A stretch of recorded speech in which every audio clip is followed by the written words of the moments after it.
beberapa faktor yang sangat efektif di Indonesia, kalau saya boleh sebut dua saja, itu yang satu momentum, yang kedua itu earnings quality.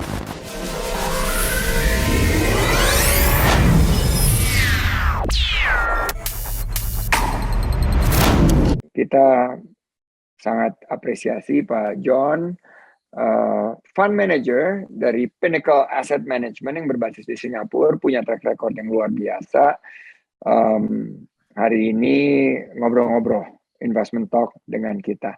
Nah, langsung aja saya 2021 nih Pak John has been a very tough, in particular my sector, yaitu pariwisata dan ekonomi kreatif, tapi plentiful blessing juga nih for Indonesia. Jadi it's like a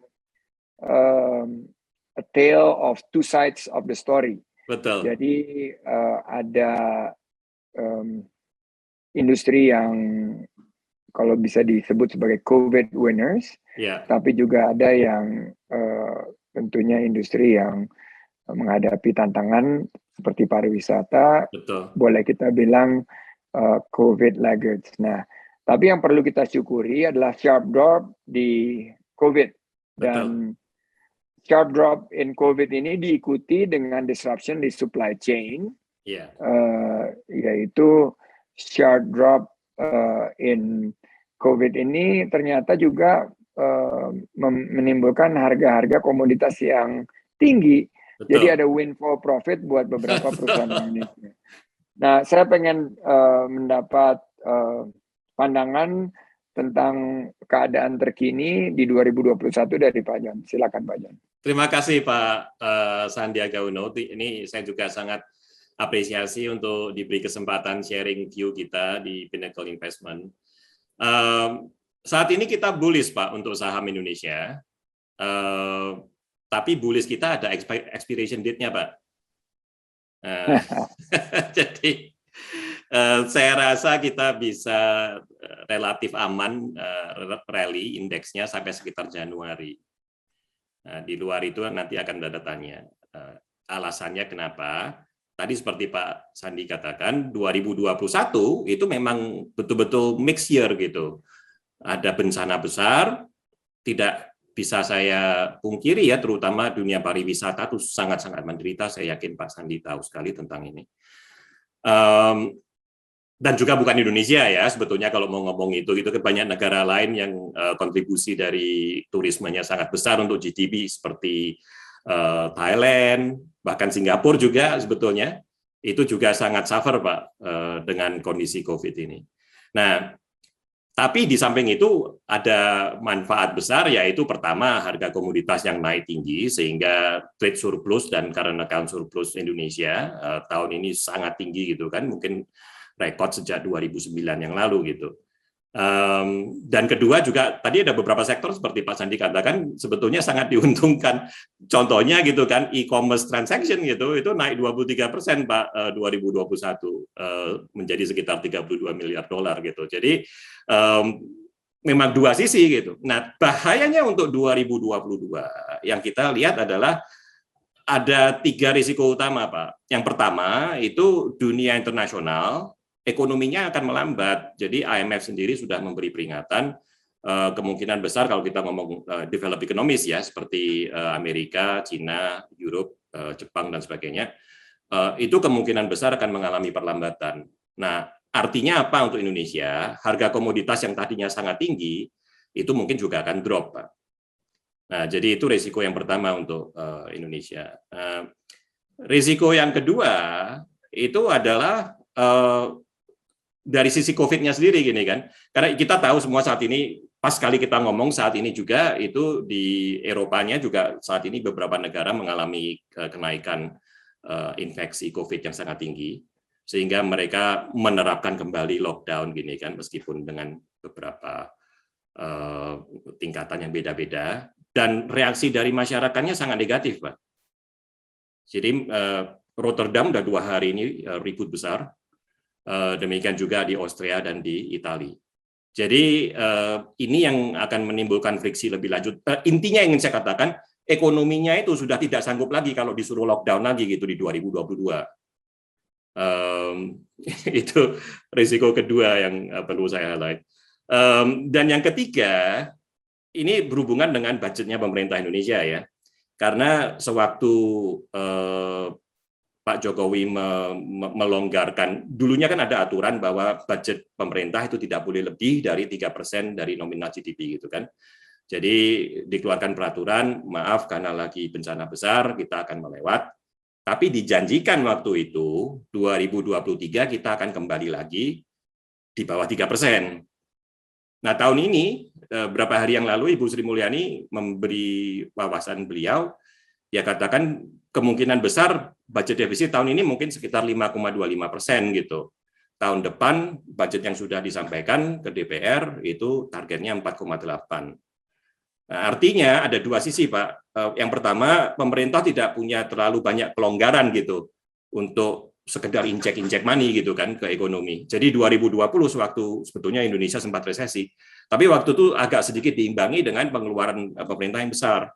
Pilihan itu mungkin sudah tidak ada lagi untuk tahun depan karena budgetnya akan jauh lebih constricted gitu kan. Dan yang kedua yang saya sangat khawatir itu sebetulnya Ibu Sri Mulyani sudah memberikan wawasan bahwa tarif PPN ya itu akan dinaikkan, bagian dari berusaha mengurangi defisit budget negara ini kan. Ini dalam pendapat saya sangat negatif untuk dua alasan. Pertama, pajak PPN itu sangat regresif gitu. Jadi orang miskin itu menerima dampaknya disproportionately jauh lebih besar dibanding orang yang high income.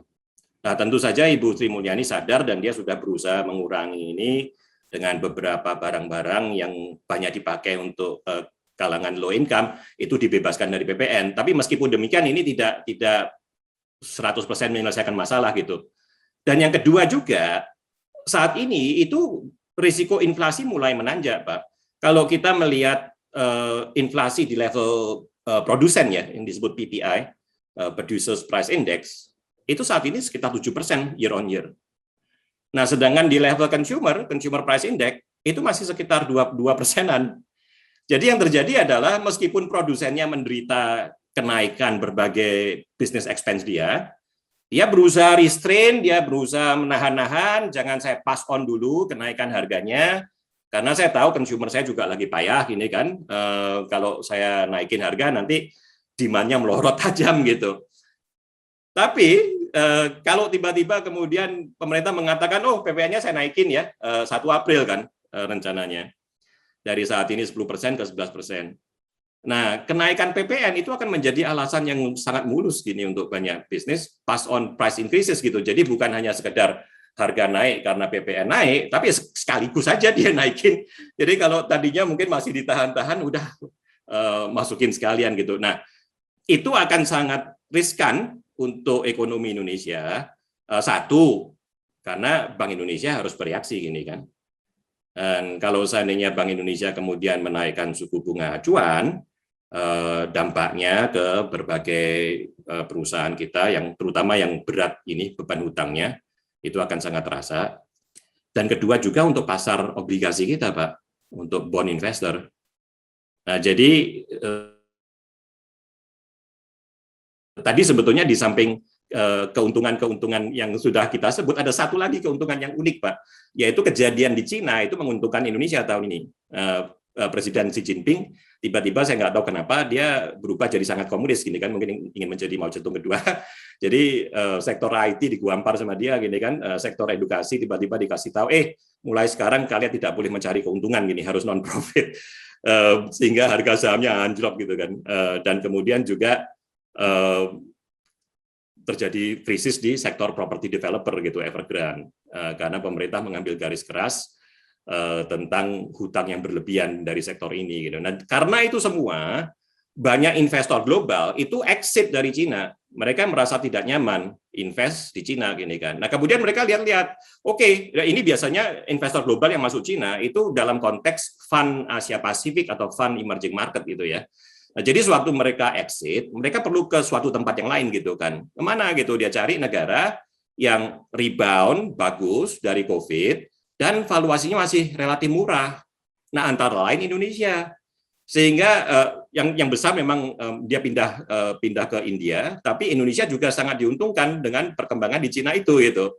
Nah, jadi itu yang membuat inflow untuk saham terutama ya, itu 2 bulan terakhir naik tajam, Pak Sandi.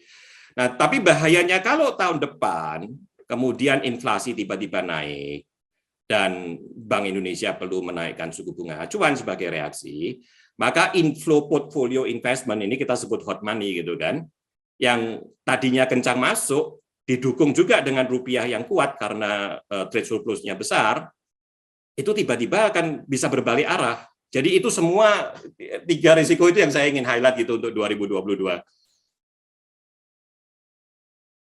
Nah, ini menarik nih karena ada sense of optimism, tapi juga banyak cautious, boleh dibilang concerns yang tadi sempat dilontarkan. Jadi saya ini kan orangnya pengen direct to the point aja. Baik, Pak. Jadi menurut Pak John ini menaikkan PPN besar ya, N-nya besar 1% ini not the right time. Not the right time, Pak. Saya sadar. Nah, mungkin oke, Ibu Sri Mulyani akan balik tanya, ya udah kalau gitu solusinya apa dong ini kan, jangan cuma kritik doang. Iya, solusinya apa? Betul, baik Pak. Jadi untuk saya, solusinya tuh di depan mata sebetulnya Ibu Sri Mulyani juga tahu gitu loh. Cuma dibutuhkan keberanian, mohon maaf ya, dibutuhkan keberanian politik untuk dia melakukan. Salah satu porsi besar dari pengeluaran budget pemerintah pusat itu transfer ke daerah, Pak. Karena berdasarkan Undang-Undang Otonomi Daerah, itu kan ada porsi dari pendapatan nasional pemerintah pusat itu yang ditransferkan ke pemerintah daerah. Nah, yang sudah terjadi berpuluh-puluh tahun, bukan hanya sekedar di masa eranya Pak Jokowi, juga di masa dahulu kala sejak pertama Undang-Undang Otda itu keluar, anggaran belanja pemerintah daerah itu tidak semuanya dibelanjakan. Jadi seringkali akhirnya disimpan sebagai deposito di BPD gitu kan. Kenapa? Ya. Ini kelemahannya Undang-Undang Otda gitu, Undang Otonomi Daerah dulu sewaktu diluncurkan, itu tidak ada yang terpikir gitu seandainya anggarannya dari pusat itu tidak dibelanjakan kemudian didepositokan, maka bagaimana mengatur soal bunga income-nya interest income-nya gitu. Itu tidak diatur Pak di Undang-Undang Otda.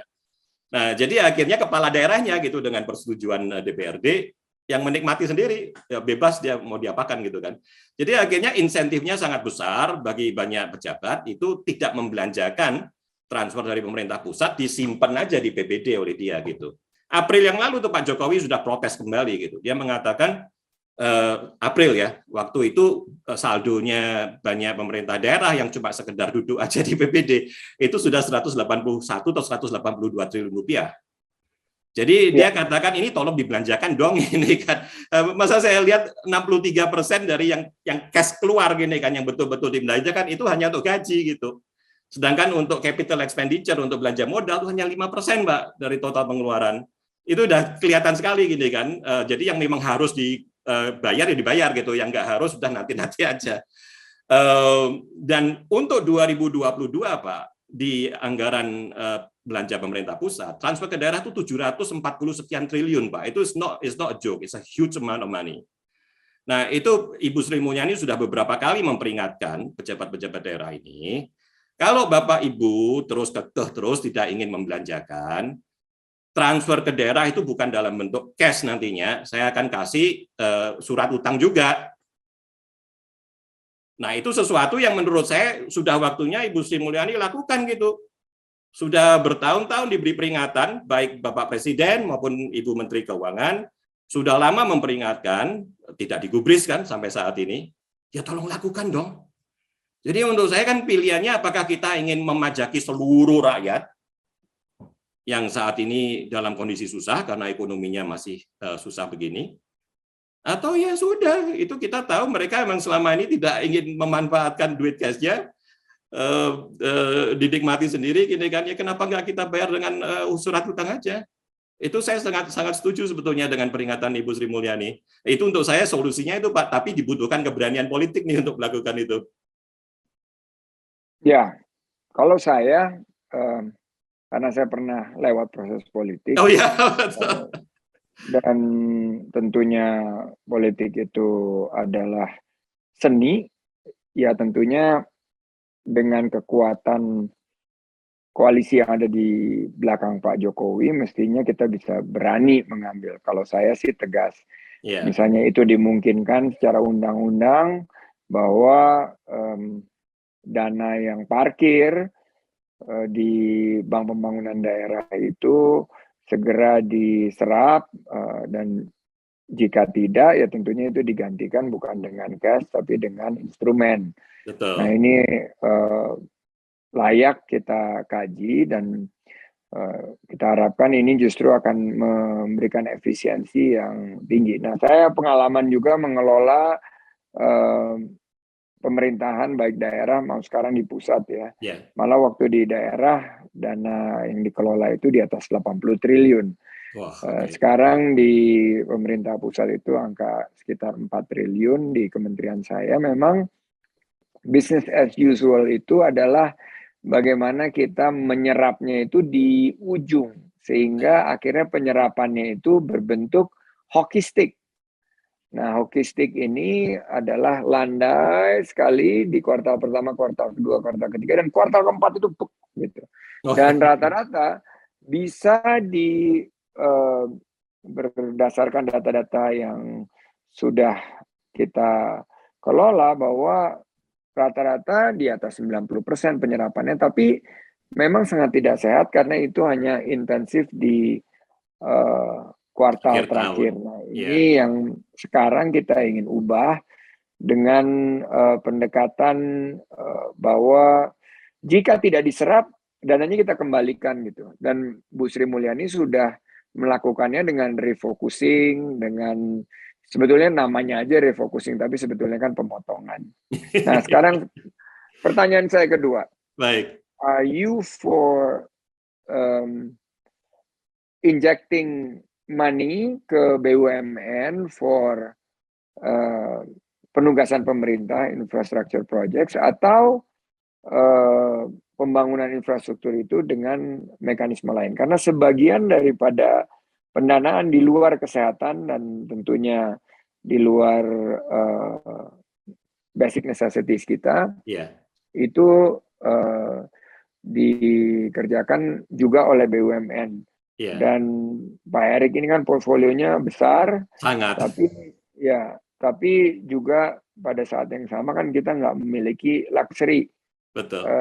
terhadap penggunaan budget kita. Nah, pandangan Mas Pak John sendiri gimana nih untuk menghadirkan satu kebijakan yang juga sustainable sekaligus ada governance yang kuat nih untuk pos penanaman modal negara. Baik, Pak. Em, ini pendapat pribadi ya, saya rasa semua, kalau kita bicara dengan ekonom pun mereka punya view yang beda-beda gini tentang topik ini. Jadi dalam pendapat saya, kita bedakan antara yang kita sebut public goods dan private goods, Pak. Jadi intinya public goods itu barang-barang yang sebetulnya agak susah untuk diproduksi dengan profit margin yang memadai untuk private investors. Contohnya apa aja tuh? Nah, kalau ngomong dulu Pak, sebelum apa dunia internet betul-betul meledak ya, itu contoh yang paling gampang kantor pos, Pak. Ya.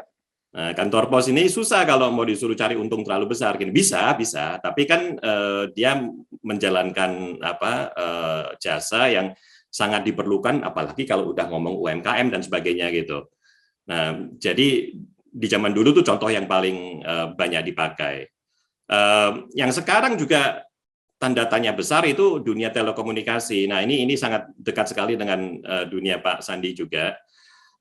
Kalau kita ngomong soal e-commerce, Pak, karena ini salah satu faktor yang sebetulnya sangat menjanjikan untuk Indonesia ya. Kalau kita ngomong ke depannya, bukan hanya spesifik 2022, tapi lebih jangka panjang, salah satu sektor yang paling menjanjikan untuk mendukung pertumbuhan ekonomi Indonesia itu dengan sendirinya e-commerce gitu, untuk meningkatkan pemakaian internet. Nah, itu membutuhkan backbone yang sangat kuat. Ini saya sebetulnya sudah sangat kagum Pak Sandiaga ada di Toraja, tapi koneksi internetnya bagus gitu kan. Alhamdulillah. Mungkin kalau kita ngomong 10 tahun yang lalu mungkin nggak begini loh Pak Sandi. Nggak akan mungkin. Ini hanya bisa terjadi karena ya terpicu akselerasi ini oleh pandemi salah satunya, dan dengan jaringan yang mumpuni, dan kita walaupun kita ada di puncak yang disebut sebagai negeri di atas awan. Baik. Ini tadi pas hujan sinyalnya drop banget, tapi sekarang cukup. Wah, beruntung gitu. Cukup handal. Baik, nah itu juga tadinya menjadi debat besar Pak. Apakah apalagi kalau kita ngomong semakin hari kan teknologi makin maju Pak ya. Sekarang udah ke level 5G gini kan. Tapi view yang ada sekarang itu sebagian besar dari penggelontoran backbone untuk internet itu sebetulnya bisa diserahkan ke swasta. Nah, jadi berarti harus ada regulator yang kuat yang bisa membalance gini kan antara kepentingan publik dengan kepentingan investor. Karena kalau kepentingan investor tidak dijaga ya tidak ada yang mau invest juga ini kan. Jadi contoh yang kedua soal telekomunikasi saya rasa juga udah nggak terlalu relevan sekali sekarang. Itu mungkin verdict secara umum udah lebih ke arah private goods. Yang paling panas saat ini dibicarakan tentu saja transportasi Pak, terutama mengenai Garuda Indonesia ya, mohon maaf ke rekan-rekan Bapak di Kementerian BUMN. Salah satu, ada berbagai alasan kenapa Garuda Indonesia mengalami banyak masalah gini kan, tapi salah satu alasan yang sering didengungkan itu airline-nya diminta melayani jalur-jalur yang sebetulnya tidak ekonomis gitu kan. Nah, beberapa hari yang lalu Wakil Menteri Pak Kartika itu sudah mengatakan sebagai bagian dari solusi penyehatan Garuda, maka jalur-jalur yang tidak sehat itu tidak akan dilayani lagi gitu kan. Nah, itu memang konsekuensi dari kalau public good mau dibikin private goods, Pak. Jadi kalau seandainya jasa pelayanan untuk daerah-daerah yang secara komersial tidak menjanjikan, ya tidak bisa dijalankan oleh perusahaan swasta kalau ngomong terus terang. Ya.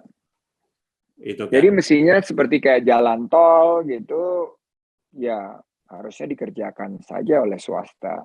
Ya. Dan internet yang berat dari segi USO itu bisa dilakukan oleh pemerintah, Universal Service Obligation, tapi Betul. yang sudah ada di perkotaan itu semua bisa dilakukan oleh swasta, dan pemerintah should hands off.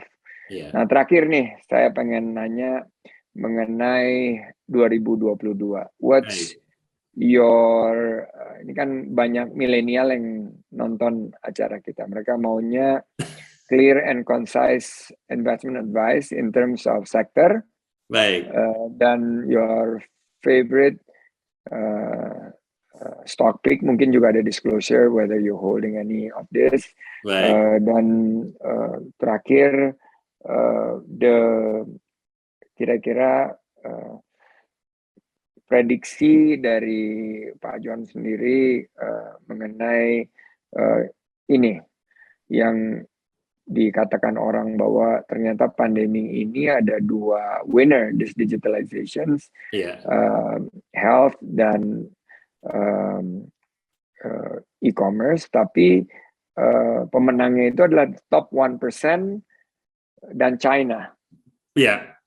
What's your view on that? Ya, terima kasih Pak Sandi. Kita di Pinnacle Investments, Pak, kita adalah house of quant sebetulnya. Jadi sebagai quantitative investors ya, itu cara invest kita tuh memakai factor investing, Pak. Jadi kita agak berbeda dengan conventional fund managers yang memakai fundamental analysis, begini kan, mungkin mereka melihat prospek demand dan supply dan sebagainya.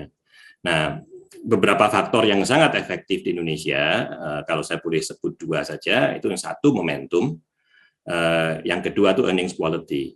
Nah, kalau kita ngomong earnings momentum, itu masalahnya kita harus melihat flow-nya, Pak. Jadi kita nggak bisa cuma sekedar, ini maaf ya, agak beda dengan conventional fund managers. Kita nggak sekedar melihat, oh PE ratio-nya berapa, gini tuh, EPS growth-nya berapa, gitu. Kita perlu melihat juga latar belakangnya siapa yang beli-beli, gitu. Nah, kalau kita ngomong 2020, teman-teman mungkin ingat Oktober, November, Desember 2020, itu IHSG naik tajam. Waktu itu, sektor yang paling populer, itu semua yang berbau digital. Itu.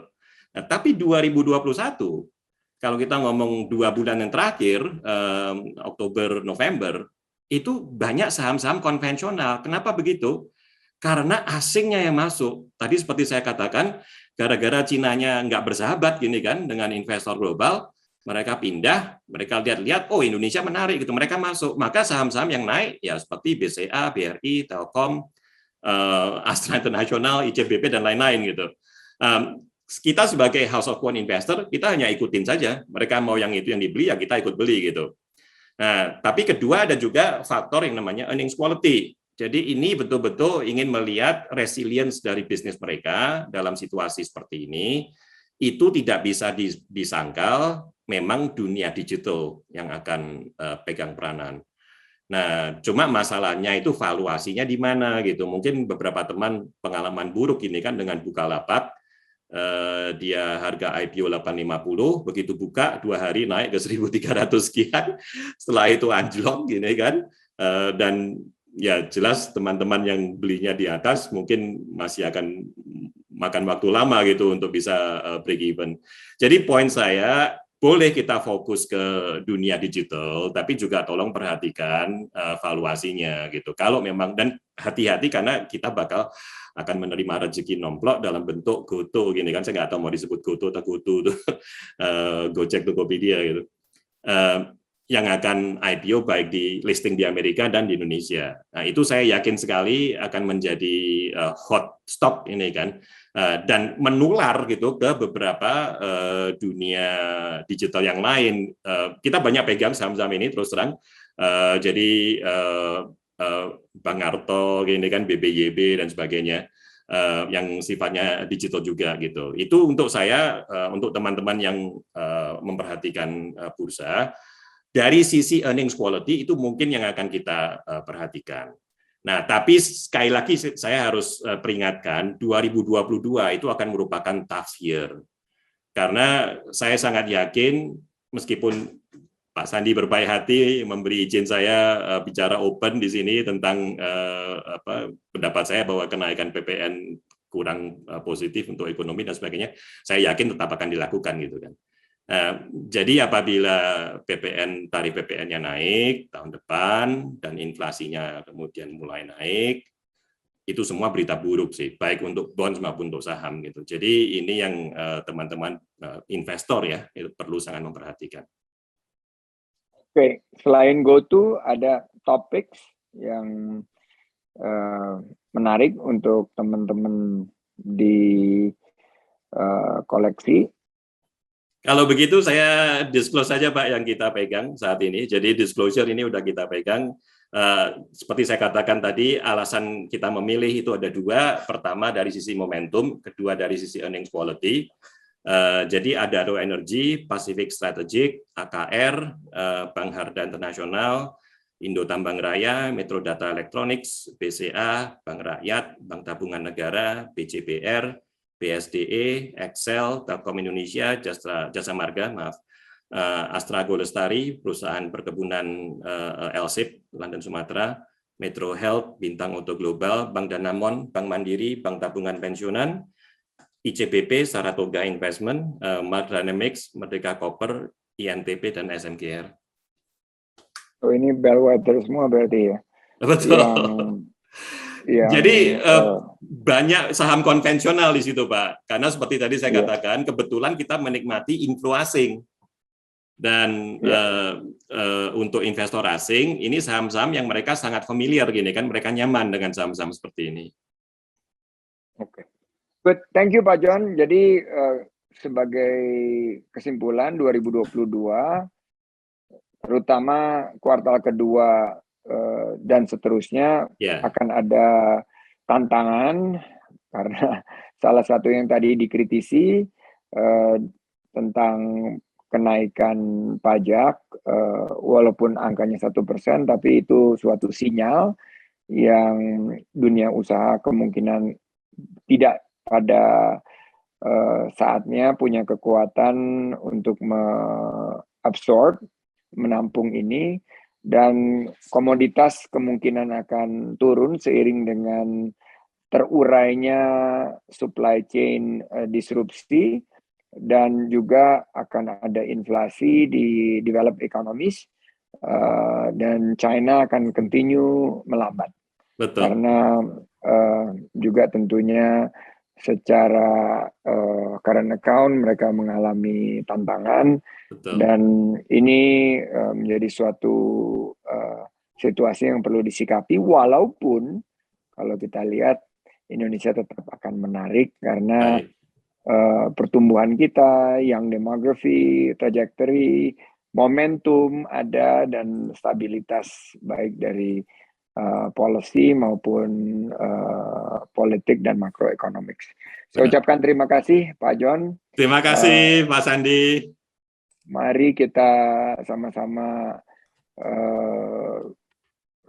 bergandengan tangan nih agar ekonomi kita semakin membaik, pulih, lapangan kerja semakin terbuka, dan pertumbuhan juga semakin solid ke depannya. Saya tutup dengan ucapan terima kasih kepada Pak John dan Pak Erik.